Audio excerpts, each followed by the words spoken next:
शरद पूर्णिमा की पौराणिक कथा। ओम नमः शिवाय भक्तों, हर हर महादेव। कहानी की इस श्रृंखला में आपके साथ आज शेयर करने जा रहे हैं शरद पूर्णिमा की कहानी क्या है। इस कहानी में दो बहनों के विषय में बताया गया है। आप इस कहानी को अंत तक जरूर देखिए। कहानी शुरू करने से पहले एक विनती है, जो नए शिव भगत इस चैनल पर आए हैं वह चैनल को सब्सक्राइब करें और बेल आइकन को क्लिक जरूर करें ताकि हमारी आने वाली वीडियो का नोटिफिकेशन आप तक पहुंच सके, और वीडियो को शेयर जरूर करें ताकि और लोगों को इस कहानी की जानकारी मिल सके। एक बार एक गांव में एक व्यापारी रहा करता था, जो व्यापार के मामले में बहुत ही निपुण था। गांव के सभी लोग व्यापारी की बहुत प्रशंसा किया करते थे और उससे ही व्यापार की सभी वस्तुएं खरीदा करते थे। उस व्यापारी की दो बेटियां थीं। वह अपनी बेटियों से बहुत प्रेम किया करता था। उनके लालन पालन में कोई भी कमी होने नहीं देता था। धीरे धीरे जब व्यापारी की दोनों बेटियां बड़ी हो गई, तब उस व्यापारी ने अपनी दोनों बेटियों का विवाह बड़ी धूमधाम से किया। अपनी दोनों बेटियों की शादी अच्छे अच्छे परिवारों में की। व्यापारी की बड़ी बेटी को पूजा पाठ में अत्यधिक रुचि थी और उधर व्यापारी की छोटी बेटी को पूजा पाठ में कोई भी रुचि नहीं थी। शादी के बाद व्यापारी की दोनों बेटियों ने माता शरद पूर्णिमा का व्रत रखना शुरू कर दिया। व्यापारी की बड़ी बेटी बहुत ही ध्यानपूर्वक और मन लगाकर शरद पूर्णिमा की पूजा की तैयारी करती थी और उपवास रखा करती थी। उधर व्यापारी की छोटी बेटी शरद पूर्णिमा की पूजा तो करती थी, लेकिन वह सारे काम को आधा अधूरा करती थी। व्यापारी की छोटी बेटी ने कभी भी शरद पूर्णिमा की पूजा संपन्न करी ही नहीं थी।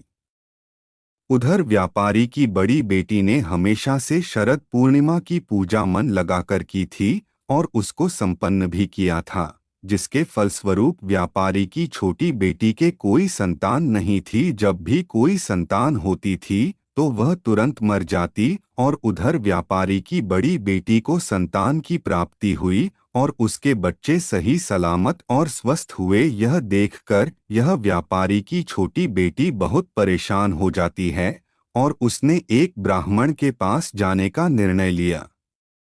जब व्यापारी की छोटी बेटी ने ब्राह्मण के पास जाकर उनसे पूछा कि महाराज, मेरे जब भी कोई संतान होती है वह मर क्यों जाती है, और मेरी बड़ी बहन की जब भी कोई संतान होती है तो वह स्वस्थ रहती है, ऐसा मेरे साथ क्यों होता है। जिसके बाद उस ब्राह्मण ने व्यापारी की छोटी बेटी से कहा कि तुमने जो अपराध किया है उसका फल तुमको मिल रहा है, जिसके कारण तुम्हारी कोई भी संतान होती है वह मर जाती है।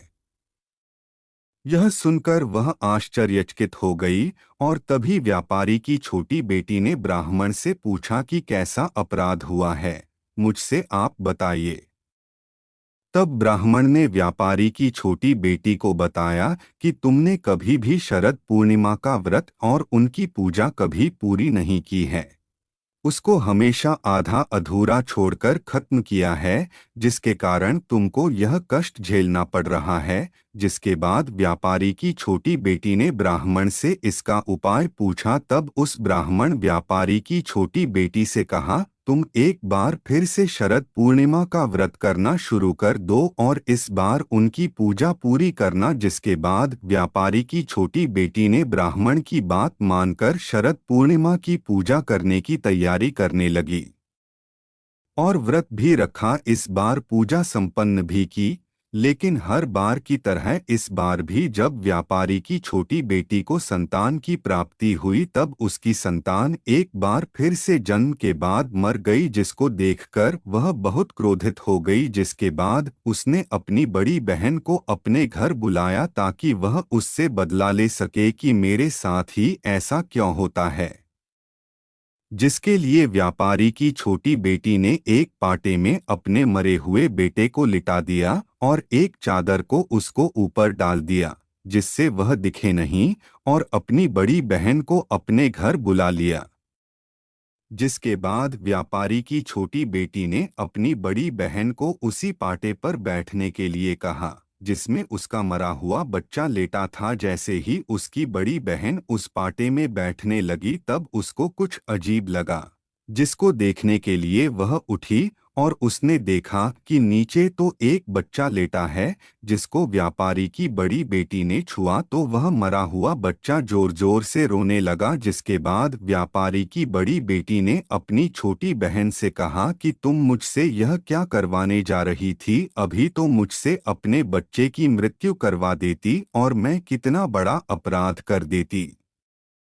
जिसके बाद उसकी छोटी बहन ने अपनी बड़ी बहन को बताया कि यह बच्चा तो पहले से ही मर चुका था, लेकिन जैसे ही तुमने इस बच्चे को छुआ है वह पुनः जीवित हो गया। तुमने मेरे बच्चे को नया जीवन दिया है।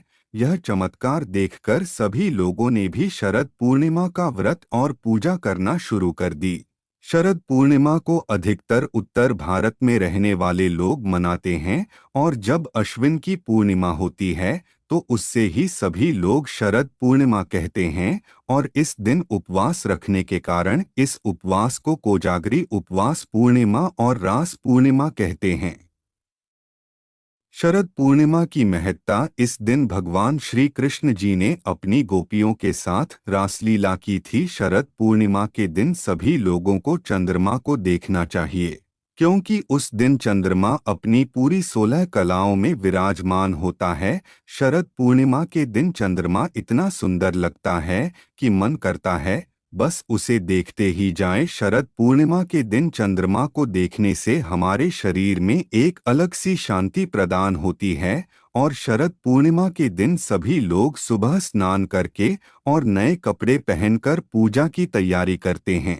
लोगों का मानना है कि शरद पूर्णिमा वाले दिन रात में चंद्रमा से अमृत की वर्षा होती है, जिसके कारण सभी लोग खीर बनाकर अपनी छत में जाकर खीर को रख देते हैं। जब रात के 12 बज जाते हैं तब सभी लोग चंद्रमा की पूजा करते हैं, उस खीर का सेवन करते हैं और ऐसा माना जाता है कि जो भी मनुष्य और औरत शरद पूर्णिमा का व्रत रखते हैं उसकी सारी इच्छाएं पूरी होती हैं। उम्मीद करते हैं आपको यह कहानी रोचक लगी हो तो चैनल को सब्सक्राइब करें। हर हर महादेव। ओम नमः शिवाय।